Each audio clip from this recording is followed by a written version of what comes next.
Hey, did you know that when somebody gets murdered in America, booze is involved 40% of the time? Oh, hell no. I'm not saying Uncle Randy's 30-pack of Busch Lights is gonna turn him into a stone-cold killer, but you can't be certain, right?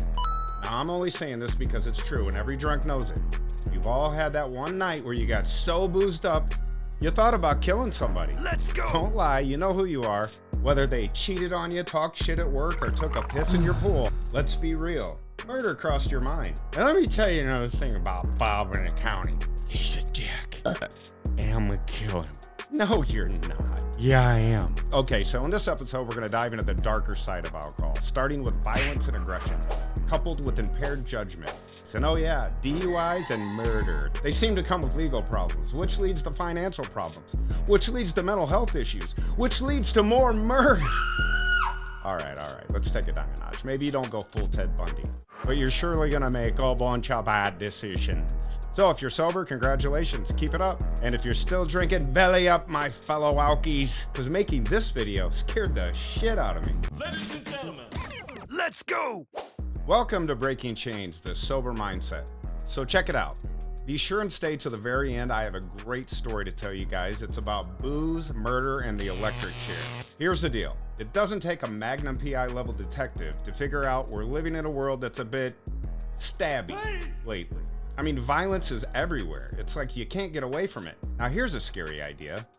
Let's take someone with a violent temper and mental issues, get them super drunk, and see what happens. Terrible idea, right? What could possibly go wrong? But it happens every night, millions of times, all over the world. It's like giving a 3-year-old Red Bull and vodka and telling him to pull the car around. Babies can't drive. You see, alcohol has this incredible ability to turn normal situations into what I like to call, man, that's f***ed up. One minute you're having a good time, the next minute you're taking a piss in your boss's tent at a Bears game. I've seen it 1,000 times. Did you know that sadly 25 to 30% of all homicide victims also had alcohol in their systems at the time of death? Proving once again that maybe online dating and drinks can be a bit scary. It shouldn't come as a surprise that men are leading the pack when it comes to alcohol-charged murders. In fact, more men are involved in these than women. Now, you could say that women drive us to drink and therefore drive us to murder, but I'll leave that theory for you to test at your own risk. It could in fact lead to your murder. You see, alcohol messes with your brain in a bunch of different ways, and not in a good way. Losing your inhibitions from drinking means that after a few drinks, that little voice in your head that usually says, hey, maybe don't do that, lets you know you're cleared for takeoff. And the part of your brain responsible for self-control and judgment, making you more likely to act impulsively, saying things you normally keep to yourself, like, hey, you should see what your sister's doing tonight. That one's out to lunch when you're hammered. You may make problematic decisions, like sending dick pics or drinking at the DMV. Alcohol lowers your guard, and things that seem like a bad idea when you're sober can seem oddly appealing. Here's a short list of things that happen to your brain while drinking. There's cognitive impairment. Goodbye common sense. Hello officer. You misread situations like think of the guy next to you is hitting on your girl, but it's really just a woman with short hair asking for a napkin.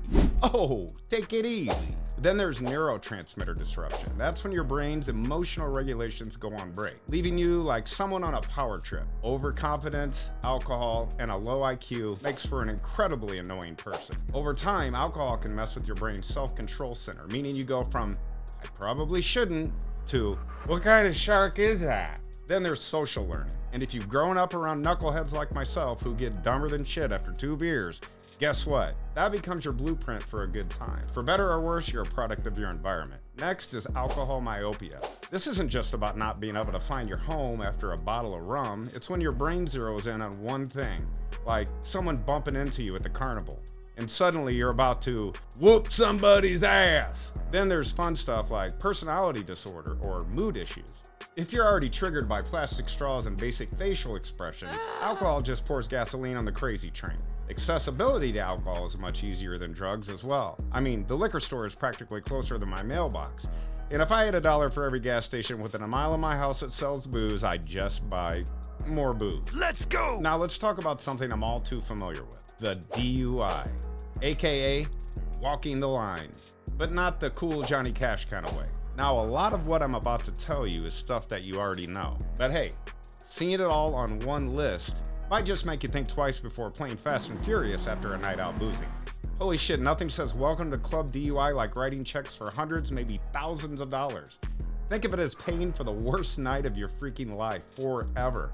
And congratulations! Your insurance company now sees you as a walking liability, literally. Your rates will shoot up faster than you could say, check out my new Schwinn. Then you got towing and impound fees. See, when you get arrested, your car doesn't get a free parking pass. It gets towed, and the fee they charge is by the mile. Plus, you're paying daily storage fees while your car hangs out in the impound lot. I remember they charged me $600 to tow and impound my car for 2 days. And let's not forget about my attorney fees. If you think hiring a lawyer will help you out of this mess, guess what?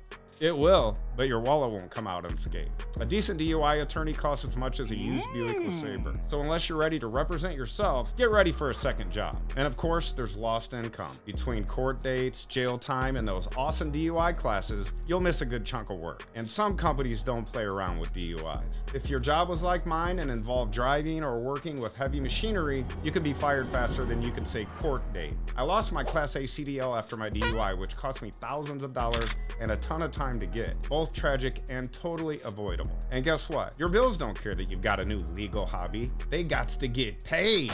And if you think you're grounded now, wait till the courts suspend your license. You'll be riding the bus and bumming rides from your friends, who, spoiler alert, ain't gonna dig being your personal Uber for the next few months. And the coolest thing in all of this is you finally have a criminal record you can brag about in the yard.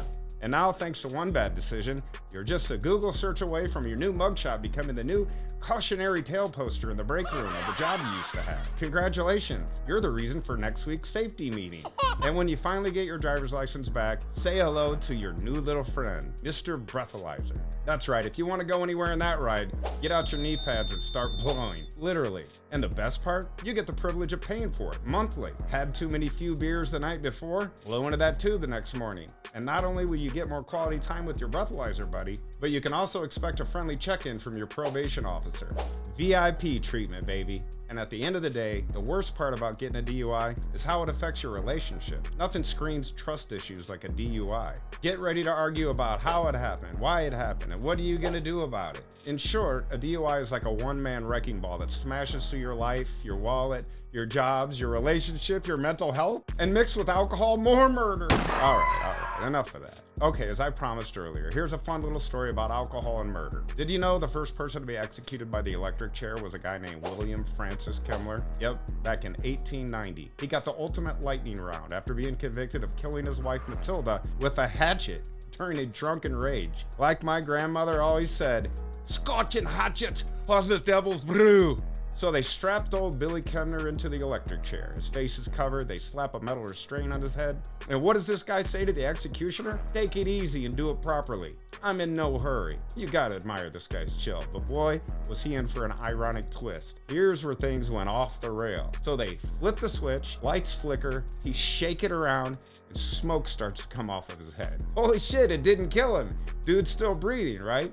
Apparently the electric chair was on more of a mild zap than on a full-on barbecue. So they hit him again, but this time cranking up to 2,000 volts. Guys, that's enough to drop a horse, or at least guarantee they won't find your nuts when it's over. And if that wasn't enough, according to some unlucky witnesses, his body may have caught fire.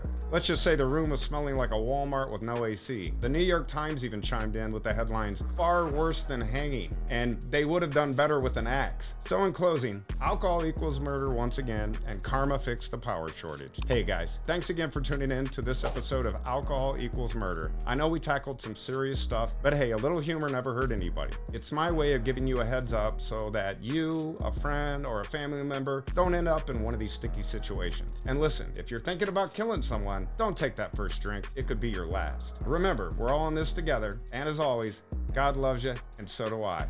Peace.